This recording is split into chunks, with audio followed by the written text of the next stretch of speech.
Hello students, Rajiv Gurukul में आप लोग का फिर से स्वागत है। स्टूडेंट्स, आज बताएंगे एसएससी जेई और एसएससी जेई का सेट नंबर 23। ये सेट नंबर 23 में स्टूडेंट हम लोग 5 प्रॉब्लम लिए हैं। पांचों प्रॉब्लम बेहद इंपॉर्टेंट है और पांचों तरह का प्रॉब्लम लिए हैं। अब पांचों प्रॉब्लम से 5 तरीका का कॉन्सेप्ट को क्या करेंगे स्टूडेंट सीखेंगे। तो हम स्टेप बाय स्टेप प्रॉब्लम को सॉल्विंग करेंगे। जहां पर जो आपका न्यू कॉन्सेप्ट जनरेट होगा उस कॉन्सेप्ट को यहाँ पर रिटर्न करेंगे। उस कॉन्सेप्ट को आपको याद रखना है और उस कॉन्सेप्ट के आधारित पर यदि आपका प्रॉब्लम आएगा स्टूडेंट एग्जाम हॉल में, तो आपको क्या करना है, कॉन्सेप्ट को इंप्लीमेंट करके प्रॉब्लम को क्या करना है, सॉल्विंग करना है। चलो स्टूडेंट, एसएससी जेई और एसएससी जेई का नेटवर्क थ्योरी का electrical engineering part B paper 1 set number 23। Set number 23 में स्टूडेंट 5 गो प्रॉब्लम लिए है। ये न्यूमेरिकल बेसिस प्रॉब्लम है, तो आपको पांचों प्रॉब्लम से बहुत सारा चीज का कॉन्सेप्ट सीखने को मिलेगा। चलो, calculate the value of unknown resistance. एक आपका सर्किट दिया गया स्टूडेंट, आपका पूछ रहा है कि calculate the value of unknown resistance. अब अननोन रेजिस्टेंस का वैल्यू को आपको क्या करना है, फाइंड आउट करना है। अननोन रेजिस्टेंस का वैल्यू को क्या करना है, फाइंड आउट करना। अब अननोन रेजिस्टेंस का वैल्यू को आप कैसे फाइंड आउट करोगे, ध्यान से समझने का कोशिश करो, ठीक है। अब देखो, ये आपका क्या है, यहां पर एक वोल्टमीटर से क्या है, ये आपका V से क्या है, ये कनेक्टेड है, ठीक है। यहां पर करंट फ्लो कर रहा I, ये आपका गैल्वेनोमीटर है। ये आपका सर्किट क्या हो गया स्टूडेंट, कंप्लीट हो गया। क्या बोल रहा है, calculate the value of unknown resistance. Unknown resistance का वैल्यू को फाइंड आउट करने के लिए बोल रहा है। किस वैल्यू को फाइंड आउट करने के लिए बोल रहा है, RCD का वैल्यू को क्या कर रहा है, फाइंड आउट करने के लिए बोल रहा है। तो आप RCD का वैल्यू को कैसे फाइंड आउट करोगे, तो आप ध्यान दो कि आपका ये जो ब्रिज है स्टूडेंट, आपका व्हीटस्टोन ब्रिज है और व्हीटस्टोन ब्रिज आपका बैलेंसिंग कंडीशन में है। तो आपको बता चुके थे, व्हीटस्टोन ब्रिज यदि बैलेंसिंग कंडीशन में होगा तो आपको एक कॉन्सेप्ट याद रखना है स्टूडेंट, उसी कॉन्सेप्ट पर आधारित पर ये प्रॉब्लम सॉल्व हो जाएगा। चलो, ये आपका रेजिस्टेंस है। 4 गो रेजिस्टेंस में आपका 3 रेजिस्टेंस आपका गिवन है। एक आर्म का रेजिस्टेंस आपका अननोन है। अननोन वाले आर्म का रेजिस्टेंस का वैल्यू को क्या करना है, फाइंड आउट करना। चलो, इस आर्म के रेजिस्टेंस का वैल्यू 500 ओम है। इस आर्म के रेजिस्टेंस का वैल्यू 300 ओम है। इस आर्म के रेजिस्टेंस का वैल्यू 15 ओम है और इस आर्म के रेजिस्टेंस का वैल्यू को आपको क्या करना, फाइंड आउट करना है। यदि इस आर्म के रेजिस्टेंस का वैल्यू को आपको फाइंड आउट करने के लिए बोलेगा स्टूडेंट, तो आप कैसे फाइंड आउट करोगे, तो एक बेसिक कॉन्सेप्ट है आपका, क्या करना है, इस रेजिस्टेंस और आमने सामने वाले रेजिस्टेंस वैल्यू को क्या करना है, मल्टीप्लाई करना है। इसका मतलब ये आपका रेजिस्टेंस वैल्यू कितना है, तो आपको यहां पर लिखना है PAB मल्टीप्लाई क्या हो जाएगा, RCD इज इक्वल टू क्या हो जाएगा स्टूडेंट, QBC और आपका क्या हो जाएगा, SAD हो जाएगा। मल्टीप्लाई क्या हो जाएगा, SAOD हो जाएगा। ये आपका क्या है, व्हीटस्टोन ब्रिज बैलेंसिंग कंडीशन का फॉर्मूला है। इसका मतलब इस आर्म के रेजिस्टेंस और इस आर्म के रेजिस्टेंस को मल्टीप्लाई करना है और इस आर्म के रेजिस्टेंस और इस आर्म के रेजिस्टेंस को मल्टीप्लाई करके इक्वल टू का साइन देना है। और यहां पर आपका 3 वैल्यू आपका नोन है, एक वैल्यू आपका अननोन है। यहां पर जो वैल्यू नोन है उस वैल्यू को पुट अप करेंगे। तो PAB का वैल्यू स्टूडेंट 500 है गुना RCD का वैल्यू आपको पता नहीं है, यही वैल्यू आपको फाइंड आउट करना है। चलो, QBC का वैल्यू दिया गया स्टूडेंट 300 दिया गया है। SAD का वैल्यू दिया गया 15 ओम, ठीक है। अब देखो, RCD का वैल्यू निकालने के लिए बोलेगा तो RCD इज इक्वल टू क्या हो जाएगा, 300 मल्टीप्लाई क्या हो जाएगा, 15 डिवाइडिंग बाई क्या हो जाएगा, 500। इसको कैंसिल करेंगे स्टूडेंट, ये 5 से जाएगा तो 5 दिया क्या हो जाएगा, 15 हो जाएगा। इसका मतलब 3 मल्टीप्लाई क्या हो जाएगा, 3, ये आपका हो जाएगा 9 ओम। इसका मतलब RCD का जो वैल्यू होगा स्टूडेंट वो आपका क्या होगा, 9 ओम होगा। इसका मतलब इस प्रॉब्लम से कॉन्सेप्ट ये सीखे, जब आपका ब्रिज बैलेंसिंग कंडीशन में होगा तो आपको क्या करना है, आमने सामने वाला रेजिस्टेंस को मल्टीप्लाई करके इक्वल टू का साइन देना है, तभी जाके आपका व्हीटस्टोन ब्रिज क्या होगा, बैलेंसिंग कंडीशन में होगा।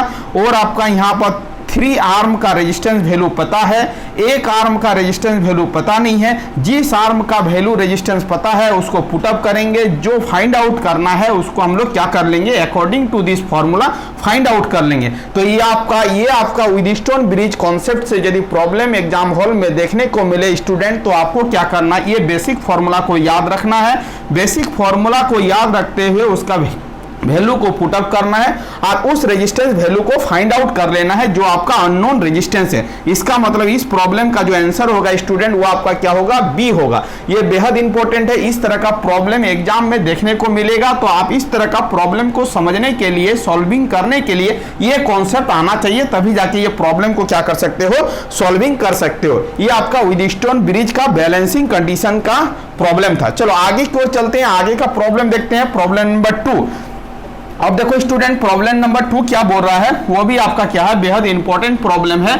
तो अब सॉल्यूशन करेंगे प्रॉब्लम नंबर 2। क्या बोल रहा है इसको समझने का कोशिश कर। प्रॉब्लम नंबर 2 क्या बोल रहा है, calculate the voltage drop across the register R4। यहां पर आपका 4 रजिस्टर कनेक्टेड है स्टूडेंट, सीरीज और पैरेलल में। ये R1 36 ओम है, R2 40 ओम है, R3 60 ओम है, R4 क्या है 50 ओम है। ये आपका वोल्टेज यहां से कनेक्टेड है, 220 वोल्टेज से ये सर्किट कनेक्टेड है। आपसे पूछ रहा है कि R4 के अक्रॉस में कितना वोल्टेज ड्रॉप होगा, इसके अक्रॉस में वोल्टेज ड्रॉप कितना होगा। इसका मतलब स्टूडेंट इसके अक्रॉस में वोल्टेज ड्रॉप निकालने के लिए सबसे पहले बेसिक चीज आना चाहिए कि हमें इस सर्किट का करंट को फाइंड आउट करना होगा। यदि इस सर्किट का करंट फाइंड आउट हो जाएगा तो इसके अक्रॉस में वोल्टेज ड्रॉप मेरे को पता चल जाएगा। अब देखो स्टूडेंट बेसिकली इसका वोल्टेज ड्रॉप को हम कैसे फाइंड आउट करेंगे।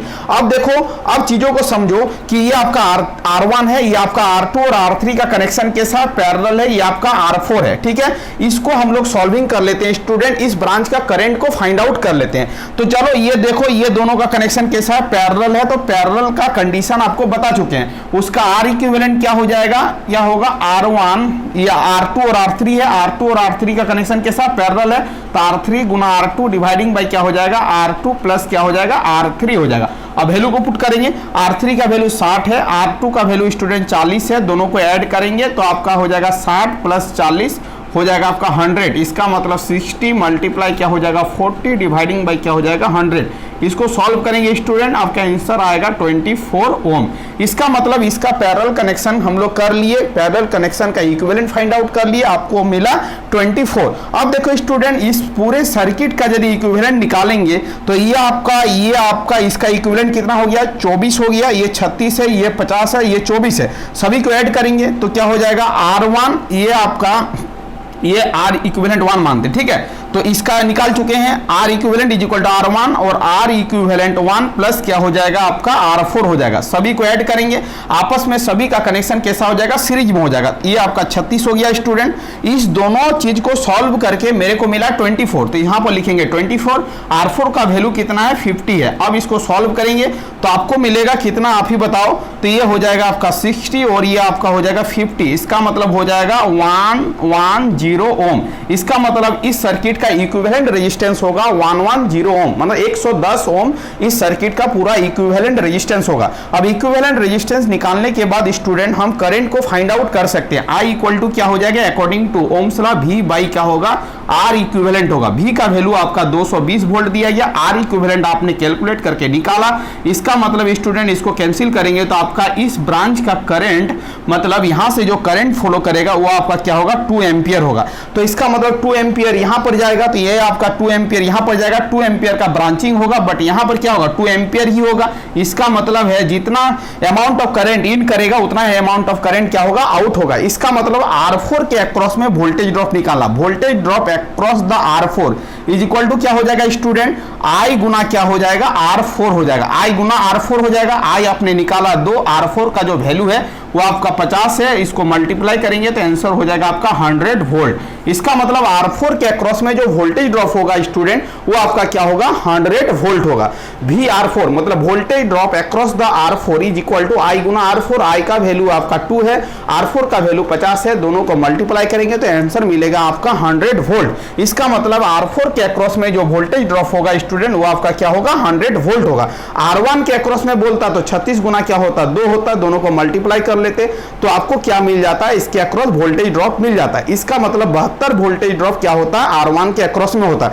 यहां पर यदि निकालने के लिए बोलता है तो करंट डिवीजन रूल का अप्लाई करके हम लोग क्या करते बना लेते हैं। चलो स्टूडेंट R4 के अक्रॉस में वोल्टेज ड्रॉप निकाल दिए। आपका आंसर पूछ रहा है कि R4 के अक्रॉस में वोल्टेज ड्रॉप कितना होगा, तो आंसर होगा आपका 100 वोल्ट।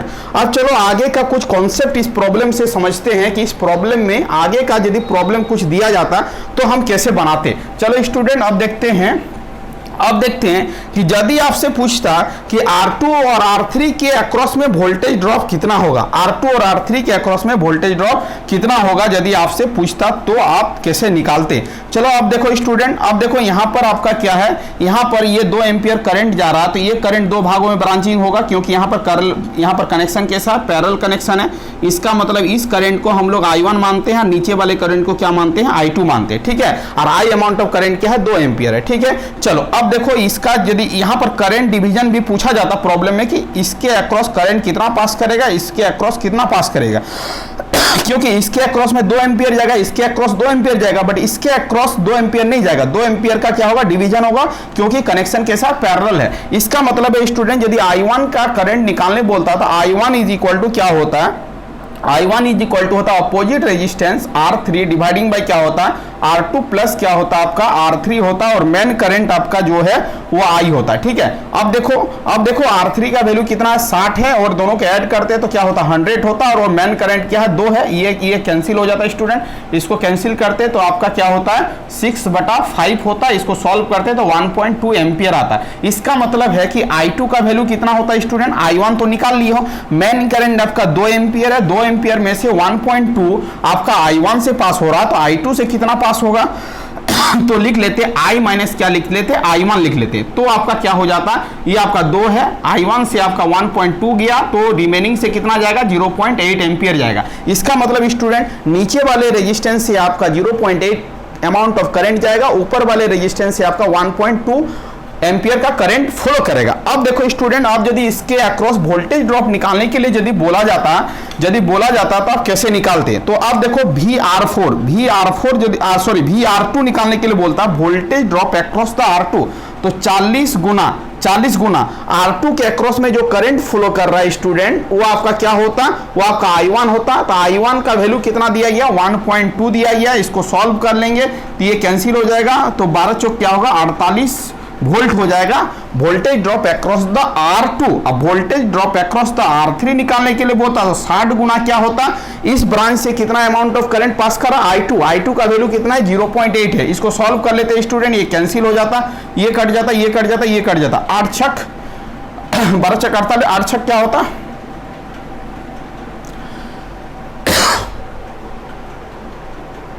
8 छक 48 होता, ठीक है। तो इसका मतलब है स्टूडेंट आपको याद रखना है कि इसके अक्रॉस भी ड्रॉप क्या होता 48 वोल्ट होता और R3 के अक्रॉस में भी वोल्टेज ड्रॉप क्या होता 48 वोल्टेज होता। तो आपको क्या करना, इस तरह करके आपको क्या करना फाइंड आउट कर लेना है। यदि इसके अक्रॉस बोलेगा तो VR1 के अक्रॉस में यदि वोल्टेज ड्रॉप बोलेगा तो आपको क्या करना 36 गुना क्या करना 2, इसका मतलब क्या होता 72 वोल्ट होता है। सभी चीज को निकाल दिए स्टूडेंट। R4 के अक्रॉस में 100 वोल्ट होगा, R2 के अक्रॉस में 48 वोल्ट होगा, R3 के अक्रॉस में 48 वोल्ट होगा, R1 के अक्रॉस में 72 वोल्ट होगा। और बता भी दिए कि इसके अक्रॉस करंट फ्लो करेगा 2 एम्पियर, इसके अक्रॉस जो करंट फ्लो करेगा वो आपका 1.2 एम्पियर होगा, इसके अक्रॉस जो करंट फ्लो करेगा 0.8 एम्पियर फ्लो करेगा, इसके अक्रॉस जो फ्लो करेगा 2 एम्पियर फ्लो करेगा। इतना सारा चीज इसमें आपको पूछा जा सकता है एग्जाम पॉइंट ऑफ व्यू से, बहुत ही इंपॉर्टेंट कंटेंट है। अब देखो स्टूडेंट, यदि पूछता यहाँ पर और एक चीज बता दे रहे हैं, आपको वोल्टेज निकालने के लिए सिखा दिए, करंट निकालने के लिए सिखा दिए, और यदि पूछता है कि पावर निकालो अकॉर्डिंग टू R4 के अक्रॉस में तो आप निकाल सकते हो। जैसे R4 के अक्रॉस में पावर निकालने बोलता तो P इक्वल टू क्या होता बताओ, तो P इक्वल टू क्या होता I² इंटू क्या होता R होता। इसके अक्रॉस करंट कितना जा रहा 2 एम्पियर जा रहा, P4 मतलब R4 के अक्रॉस में निकालना तो उसको बोलेंगे P4, तो I का स्क्वायर, यहाँ पर I हो 2 का स्क्वायर गुना क्या होता R4 का वैल्यू कितना 50 है, 2 दूनी 4 होता, गुना क्या होता 50। इसको सॉल्व करते तो 5 चौक 20 मतलब 200 वाट क्या होता R4 के अक्रॉस में क्या होता पावर होता। यदि P1 निकालना पड़ता तो क्या होता I का स्क्वायर गुना क्या होता R1 होता। यहाँ पर क्या होता 2 का स्क्वायर होता गुना क्या होता 36 होता, 2 दूनी 4 गुना क्या होता 36 होता, 4 चौक 24, 4 × 12 13 14 मतलब 144 वाट होता है, 144 वाट होता है। यदि स्टूडेंट आपसे पूछता P2 किसके अक्रॉस, R2 के अक्रॉस, तो क्या हो जाता I स्क्वायर और क्या होता आपका R2 होता। ये वाला करंट हम लोग अभी निकाले थे, कितना निकाले थे 1.2 का ई स्क्वायर और R2 का वैल्यू कितना है 40 है। इसको सॉल्व कर लेते आ जाता। आज यदि P3 निकालने के लिए बोलता है तो इसको हम लोग शायद I1 माने थे, नीचे वाले को क्या माने थे I2 का स्क्वायर गुना क्या हो जाता आपका R3 हो जाता। I2 का अभी वैल्यू निकाले थे स्टूडेंट 0.8 का क्या होता स्क्वायर गुना क्या होता 60 होता। सॉल्व करके जो आता वही आपका क्या हो जाता उतना वाट हो जाता है। इतना वाट आपका क्या हो जाएगा पावर भी हो जाएगा। तो पावर भी आप क्या कर सकते हो किसी सर्किट में आप निकाल सकते हो, इसको मल्टीप्लाई कर लोगे जो होगा वही आपका क्या हो जाएगा आंसर हो जाएगा। तो इस प्रॉब्लम में से जितना सारा कंटेंट पूछा जाता है सभी कंटेंट को क्या किए बता दिए। चलो स्टूडेंट अब देखते हैं प्रॉब्लम नंबर 3 को। अब प्रॉब्लम नंबर 3 का सॉल्यूशन कैसे करेंगे, ध्यान दो। प्रॉब्लम नंबर 3 बहुत इंपॉर्टेंट है, इस तरह का प्रॉब्लम आने की संभावना बहुत ज्यादा है एग्जाम पॉइंट ऑफ व्यू से। चलो अब देखो प्रॉब्लम नंबर 3, प्रॉब्लम नंबर 3 का सॉल्यूशन करेंगे, ठीक है। अब देखो प्रॉब्लम नंबर 3 में क्या बोल रहा, calculate the value of resistance का वैल्यू कैलकुलेट करना है। किसका वैल्यू कैलकुलेट करना, R2 का वैल्यू को क्या करना है कैलकुलेट करना है, ठीक है। कनेक्शन कैसा है, तीनों पैरेलल में है, ठीक है, वेरी गुड। अब देखो पैरेलल में जब कनेक्शन होगा स्टूडेंट तो हम यहाँ पर कुछ कंटेंट लिख रहे हैं। जब आपका 3 नंबर प्रॉब्लम का सॉल्यूशन लिख रहे हैं पैरेलल सर्किट में कॉन्सेप्ट लिखो। पैरेलल सर्किट में आपका स्टूडेंट वोल्टेज क्या होता है, वोल्टेज सेम होता है, वोल्टेज क्या होता है सेम होता है, याद रखेगा, ठीक है। और करंट आपका क्या होगा डिफरेंट होगा, ये चीज याद रखेगा तो आपका प्रॉब्लम हो जाएगा सॉल्व। करंट आपका क्या होगा डिफरेंट होगा। तो वोल्टेज सेम होगा स्टूडेंट, इसका मतलब इसके अक्रॉस वोल्टेज 24 होगा, इसके अक्रॉस 24 होगा और इसके अक्रॉस भी क्या होगा 24 होगा, क्योंकि पैरेलल में वोल्टेज आपका क्या होता है समान होता है। चलो अब देखो स्टूडेंट यदि इसके अक्रॉस वोल्टेज समान है तो हम लोग करंट तो फाइंड आउट कर सकते हैं। इसको मान लिए हम लोग I1, इसको मान लिए स्टूडेंट I2 और इसको क्या मान लिए I3 मान लिए, ठीक है। वोल्टेज समान है तो I1 हम लोग निकाल सकते हैं। I1 इज इक्वल टू क्या होगा V बटा क्या हो जाएगा R1 हो जाएगा, क्योंकि वोल्टेज आपका 24 होगा, R1 आपका 8 होगा, तो V बटा R1 इज इक्वल टू क्या होगा I1 होगा। तो V आपका 24 है, R1 का वैल्यू 8 है, कैंसिल करेंगे 3 एम्पियर करंट हो जाएगा आपका I1। I2 निकाल लेते हैं स्टूडेंट, I2 नहीं निकलेगा, I2 अभी नहीं निकालेंगे, पहले I3 निकालते हैं। I3 निकाल लेते हैं, I3 कितना हो जाएगा बताओ तो V बटा क्या हो जाएगा R3 हो जाएगा। तो V का वैल्यू कितना है आप ही बताओ 24 और R3 का वैल्यू कितना 3 है, इसको कैंसिल करेंगे स्टूडेंट तो क्या हो जाएगा 8 एम्पियर आ जाएगा। चलो अब देखो I1 आपका 3 एम्पियर हो गया, I3 आपका स्टूडेंट 8 एम्पियर हो गया, तो आप I2 निकाल सकते हो। कैसे निकालोगे, देखो मेन करंट आपका कितना 15 है, तो I का वैल्यू कितना होगा 15 होगा। तो यहां पर क्या लिखेंगे 15 माइनस ब्रैकेट I1 प्लस क्या लिखेंगे I3 लिखेंगे, क्योंकि आपका यहां से जो करंट पास कर रहा है वो आपका क्या है 3 एम्पियर है, ठीक है। यहां से जो जा रहा है वो 8 एम्पियर है, तो 8 और 3 कितना हो जाएगा 11 हो जाएगा। 11 एम्पियर इधर बह रहा है, तो जो रिमेनिंग करंट 15 जो मेन करंट है तो रिमेनिंग करंट किससे बहेगा R2 से बहेगा। इसका मतलब 15 माइनस क्या हो जाएगा 15 माइनस क्या हो जाएगा 8 और 3 क्या हो जाएगा 11 हो जाएगा। तो इसका मतलब है 4 एम्पियर का करंट कहां से बहेगा स्टूडेंट आपका I2 से बहेगा। इसका मतलब I2 का जो करंट होगा वो आपका क्या होगा 4 एम्पियर होगा। चलो I2 का करंट आपका निकल गया, I2 का करंट आपका निकल गया कितना 4 एम्पियर होगा। तो R2 का वैल्यू निकाल सकते हैं कैसे, I2 इज इक्वल टू क्या होगा V बटा क्या होगा आपका बताओ तो R2 होगा। चलो I2 पता है और वोल्टेज पता है, तो R2 का वैल्यू आप निकाल सकते हो। R2 इज इक्वल टू क्या हो जाएगा V बटा क्या हो जाएगा I2 हो जाएगा। वोल्टेज आपका क्या होगा समान होगा 24 और I2 का वैल्यू कितना निकला 4, इसको कैंसिल करेंगे तो 4 छो क्या हो जाएगा 24 हो जाएगा। इसका मतलब स्टूडेंट इसका मतलब है कि आपका R2 का जो वैल्यू होगा वो आपका क्या होगा 6 ओम होगा। तो बेहद इंपॉर्टेंट था प्रॉब्लम, समझना है। पैरेलल में वोल्टेज समान होता है, करंट आपका डिफर होता है। हमने क्या किया I1 का वैल्यू को फाइंड आउट किया, I3 का वैल्यू को फाइंड आउट किया। I1 और I3 निकलने के बाद I2 ऑटोमेटिकली निकल गया, क्योंकि 15 मेन करंट है, यहां से 3 जा रहा है, यहां से 8 जा रहा है, यहां से कितना जाएगा 4 जाएगा। चलो स्टूडेंट यहां का वोल्टेज ड्रॉप पता है, इस ब्रांच का करंट पता है, तो इस ब्रांच का रेजिस्टेंस वैल्यू हम निकाल सकते हैं अकॉर्डिंग टू ओम्स लॉ। ये वाला फॉर्मूला लगा दिए, इस फॉर्मूले से हम लोग क्या किए उसका रेजिस्टेंस वैल्यू को फाइंड आउट कर लिए। इसका मतलब आंसर क्या हो जाएगा आपका 6 ओम हो जाएगा। चलो आगे का कंटेंट देखते हैं। What is the value of resistance of A register. ये आपका 4 बैंड का रेजिस्टेंस है, 4 बैंड का रेजिस्टेंस है। इसका रेजिस्टेंस वैल्यू को कैलकुलेट करना है, क्योंकि आपका ये कलर दिया गया है, ये ऑरेंज कलर है, ये आपका ऑरेंज है, ये आपका रेड है, ये आपका सिल्वर है। तो आपको कलर कोड ऑफ रेजिस्टेंस से हम लोग क्या करेंगे, इस वैल्यू को फाइंड आउट करेंगे। बट इसका कुछ बेसिक कॉन्सेप्ट है, उस कॉन्सेप्ट को क्या करना, याद रखना, तभी जाके इस प्रॉब्लम को क्या कर सकते हो, सॉल्विंग कर सकते हो, अदरवाइज प्रॉब्लम हो जाएगा डिफिकल्ट। चलो कुछ कंटेंट को बताते हैं। अब देखो इसका colour code of resistance value को आपको क्या करना, याद रखना। कुछ कोटेशन से हम याद करने के लिए सिखाएंगे, आपको क्या करना, नोट्स में लिख कर रखना है। चलो कलर कोड हेडिंग मारो, प्रॉब्लम नंबर 4 का सॉल्यूशन कैसे करेंगे। Problem number 4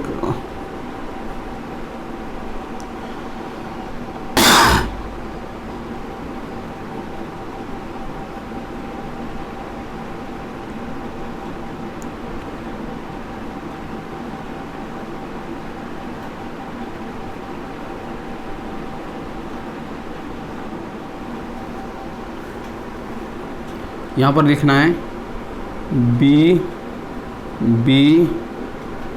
Roy great Britain very good wife. B से होगा student,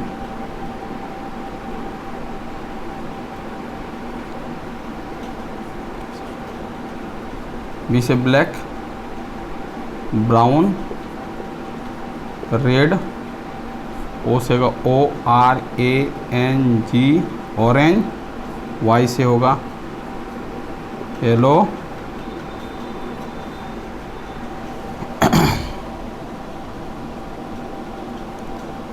green, blue,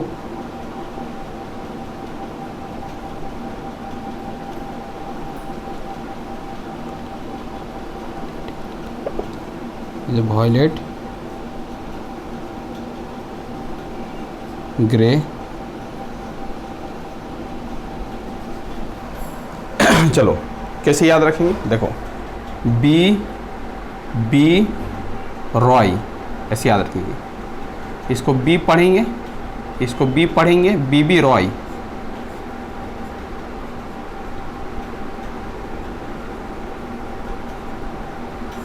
great Britain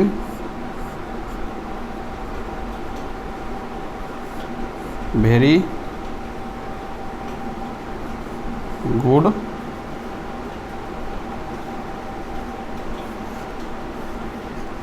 wife. B Roy great Britain very good wife. तो बी से हो गया आपका ब्लैक, बी से हो गया ब्राउन, आर से हो गया रेड, ओ से हो गया ऑरेंज, वाई से हो गया येलो, जी से हो गया ग्रीन, बी से हो गया ब्लू, भी से हो गया वॉयलेट, जी से हो गया ग्रे, डब्लू से क्या हो गया वाइट। ठीक है, ऐसे याद रख लेंगे। चलो ऐसे इसको खींचेंगे, ठीक है। इसको 0, ये 1 सिग्निफिकेंट फिगर, 2 3 4 5 6 7 8 और 9 होता है। ठीक है, ये आपका फर्स्ट बैंड है, ये आपका सेकंड बैंड होगा। सेकंड बैंड में भी वही लिखेंगे, सिग्निफिकेंट फिगर को ही लिखेंगे। ठीक है, ये 0 होगा, 1 होगा, 2 होगा, 3 होगा, 4 होगा, 5 होगा, 6 होगा, 7 होगा, 8 होगा और 9 होगा। और ये होगा मल्टीप्लायर होगा। मल्टीप्लायर को कैसे लिखेंगे, 10 के पावर 0, 10 के पावर क्या होगा 1, 10 के पावर 2, 10 के पावर क्या होगा 3, 10 के पावर क्या होगा 4, 10 के पावर क्या होगा 5, 10 के पावर क्या होगा 6, 10 के पावर क्या होगा 7, 10 के पावर क्या होगा 8 और 10 के पावर क्या होगा 9। ठीक है, और लास्ट वाला होगा टॉलरेंस।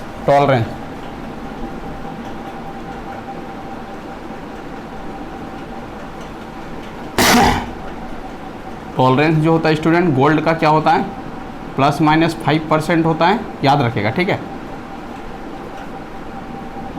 और सिल्वर का क्या होता है, ± क्या होता है 10% होता है टॉलरेंस। ठीक है, ये वाला याद रखेगा। चलो ये वाला कंटेंट को याद रखेगा। B B Roy great Britain very good wife. B का मतलब ब्लैक, बी का मतलब ब्राउन, आर का मतलब रेड, ओ का मतलब ऑरेंज, वाई का मतलब येलो, जी का मतलब ग्रीन, बी का मतलब ब्लू, भी का मतलब वॉयलेट, जी का मतलब ग्रे, डब्ल्यू का मतलब व्हाइट। इसका मतलब है फर्स्ट बैंड, सेकेंड बैंड, ये आपका क्या होगा, थर्ड बैंड होगा, ये आपका थर्ड बैंड होगा। अब फोर्थ बैंड में होगा आपका स्टूडेंट टॉलरेंस, ठीक है।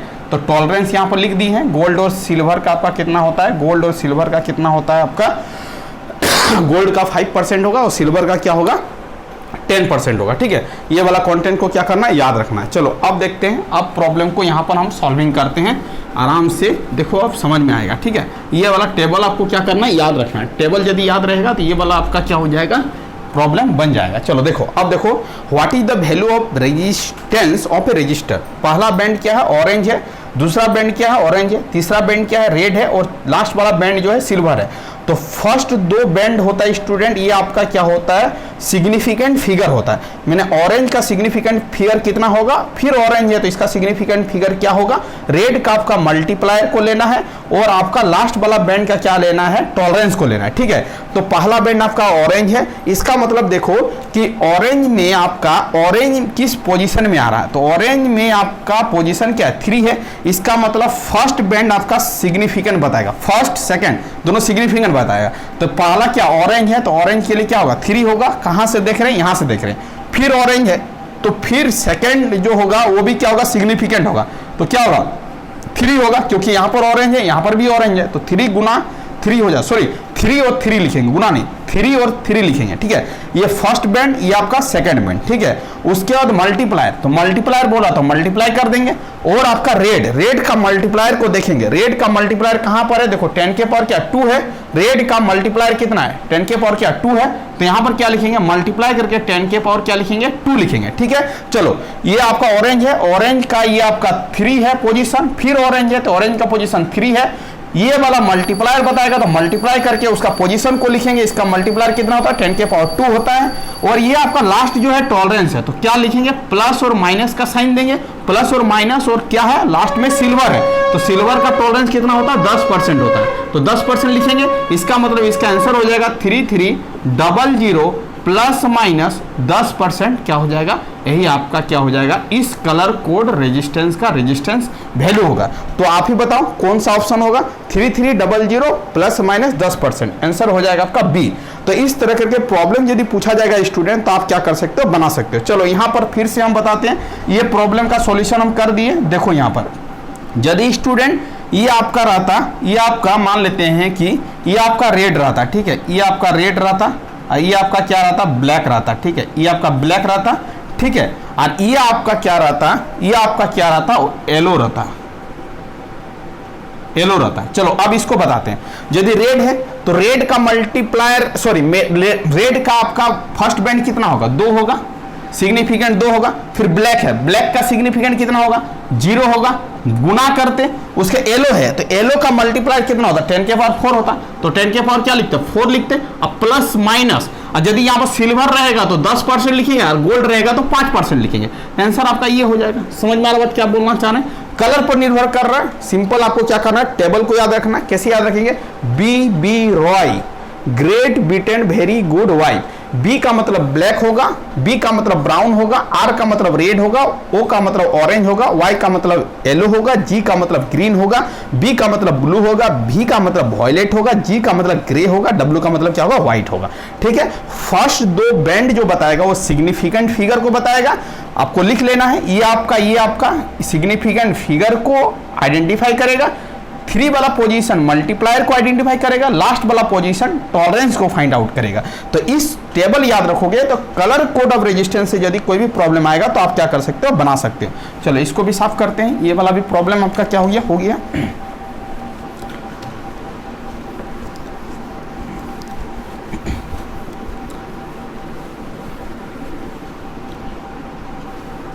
अब बचा लास्ट प्रॉब्लम को देख लेते हैं, लास्ट प्रॉब्लम का सॉल्यूशन क्या है।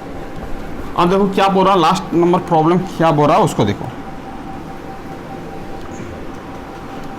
लास्ट वाला प्रॉब्लम क्या है।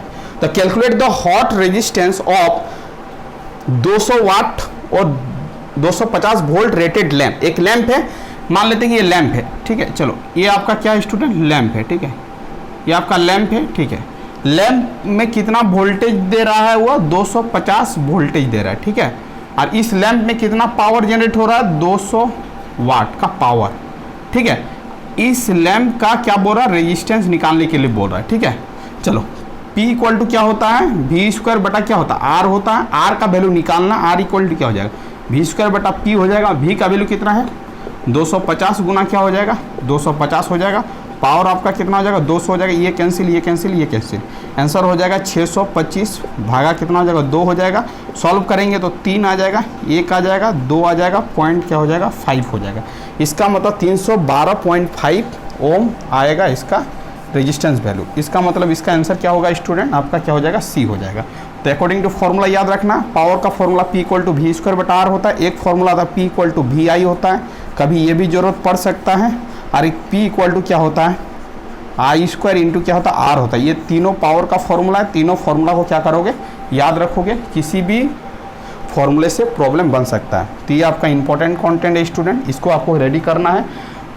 अब वीडियो को एंड करते हैं स्टूडेंट। यदि आप चैनल में नए आए तो चैनल को क्या करना, सब्सक्राइब कर लेना। वंदे मातरम स्टूडेंट।